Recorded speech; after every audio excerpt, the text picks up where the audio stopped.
ijoollee akkamii nama gaggaarii akka bijjira seetan ijoollee qaqqaalee akka bijjira seetan fakkeenyaa fi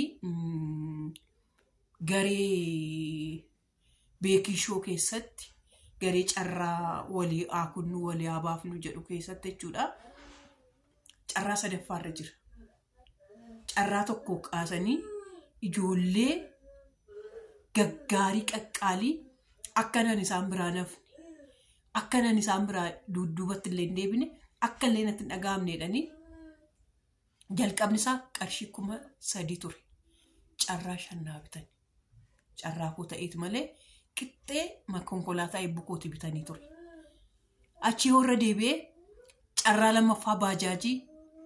ammas irra deebi'aniit ijoollee garee adda addaa namoota achi ganniin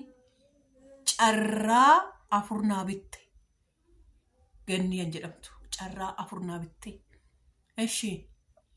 wabiin mucaa bareedduun carraa 1 bitte isa jalqabaa irratti carraa 5 bitan wabii dabalatee ijoollee hedduutu jiru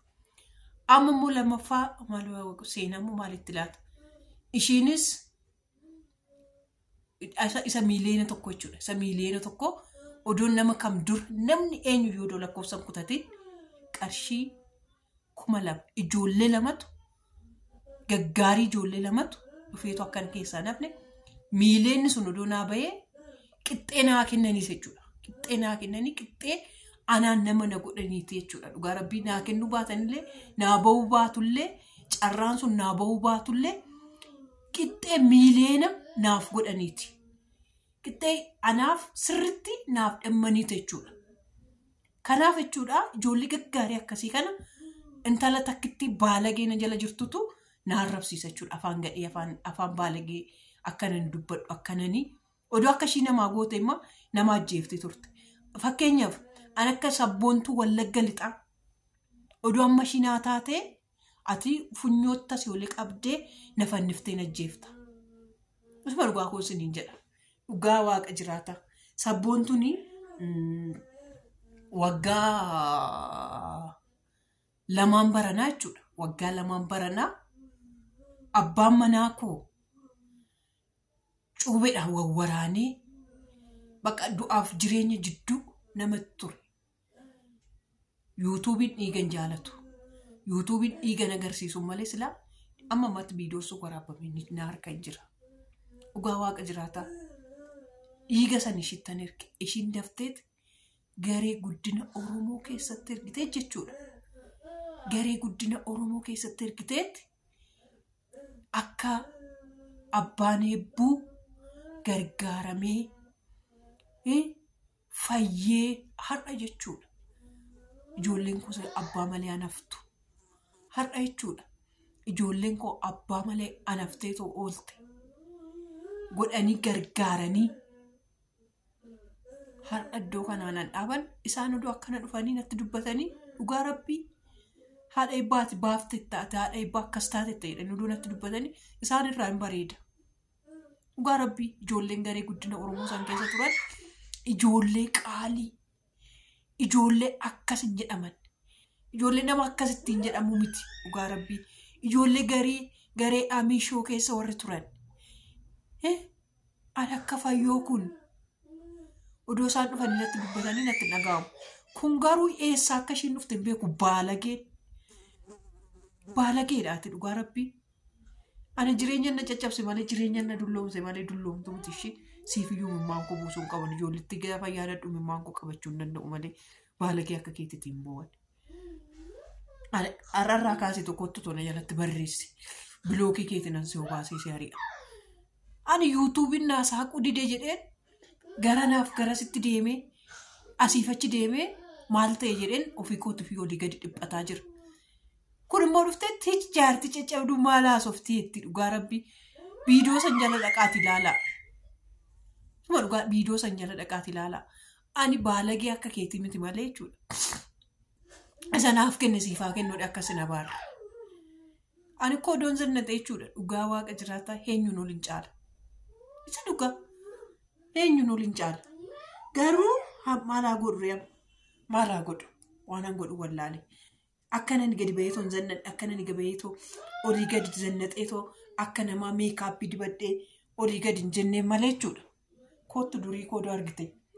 Situ na jala taa'eetoo na deessisee caccabdummaa jaartummaa koo natti odeessaa. Aniyyuu jaartummaa koo ofirratti yeroo hunda nu deessaa. Situ natti moo natti misiin jedheera yooman dulluma koo dhoksan. Dulluma naaf kenne immoo siifaa kennu dheera kana dura sitti meera.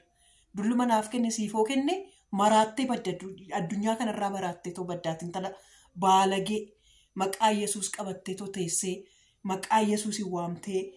Yesuus hirkoo koo mudawoo koo itti of keessatti ofirratti maxxansitee keessa ishii galanii gaafa laalan waan imeeliyyuu eega saaqatte ji'a 4 moo ji'a 5dha. Kun baalageen jechuudha. Eessatti eessa abbaa keetitti na beekta. Moo feekidhaan dhufte laata abbaan ishii feekidhaan yoo dhuftes isa naaf kenne siifaa kennu ishii yoo warra keessa koo beektanuu dhuftanii karaa kamiin arrabsina yoo dhugaadhaan arrabsine maalluun jedhu jettanii sobdanii feekii saaqattanii dhuftanuu ta'e isa naaf kenne siniifaa kennu. Isa na caccabsee jaartii na godhe kan akka koo kanatti jaartii sinaa godhu. Tole anillee waan caccabee waan dulloome ijoollee 3 godhadheera. Siin immoo yoo na falaxaadhaan usin garagashu ta'a abbaan ta'ee kee.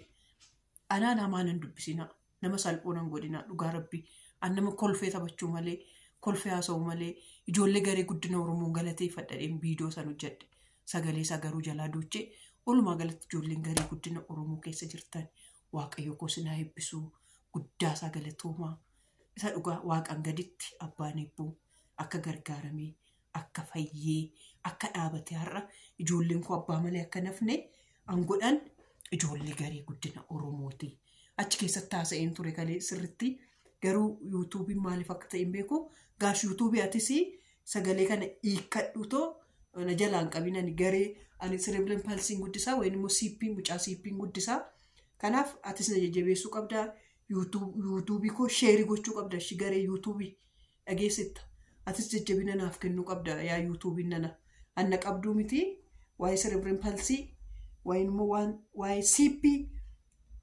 ati ni beekta sirriitti waan ta'eef biyya kee keessatti dagaagee biyya guddinaa keessa jirta yaa obbo yuutuubii sagalee keenya ni hiikkatta. yuutuubii koo sheerii naa godhe abbaa yuutuubii inni afaan kana dhageessitu achitti hiiktuufis sirriitti itti miseenaa koo anaa fi koo ana gargaaru yuutuubii koo addunyaa guutuutti sheerii naaf haa godhu hoggaanani haasa'u na jalaa sagaleen cufin afaan kee biyya kee afaan kee hiikamuu hin danda'u jettee too afaan Oromoo qulqulluun haasa'amaa inni waansa maaltutti si yaalaa makee afaan hiikkachuu hin danda'amu jettee too na jalaa yuutuubii koo pooziin godhin. Kanaafi abbaa yuutuubii atis wannoodhi warroonni immoo as jirtan gara sanitti darbaatii yuutuubii koo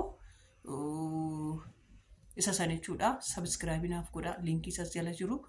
sabiskiraabii naa godha kanuma siniin jechuu barbaade sabboontuu ijoollee garee guddina Oromoo ijoolleen yeroo waggaa lamaan kana nafaana dhaabbattanii nafaana turtan Waaqayyo koo sinaa eebbisuu guddaa isaa galatoomaa achi keessatti sin galateeffadheera garuu waggaa 2 guuteera kun jechuudha har'a jaamti guyyaan har'a guyyaan jaadha guyyaa 2 ta'eera qaali kun olaan mataa kollee jechuudha bakka lamatti dhaadhee akkatti narraa bareedu ani jaartii caccabduu itti ishiin arrabsite sun garabbii akkatti narraa bareedu laal qashti matuma kollee bakka lamatti dhaadhee jechuudha uffata koo bijaamaadhaan akka kee wannoo miti bijaamaadhaan hojjedha waan hin barbaadeen hojjedha waan hin barbaadeen anas bahee haasa confidence fuuliin qabashi maalifi waan hannaa mitanii hojjedhu waan of fuulduratti mul'atu bifa soote bifa Waaqayyo naaf kenne bifa Waaqayyo naa laatiif waan ta'eef as koomentii kana jalatti barreessitoo biloogii kee argatta.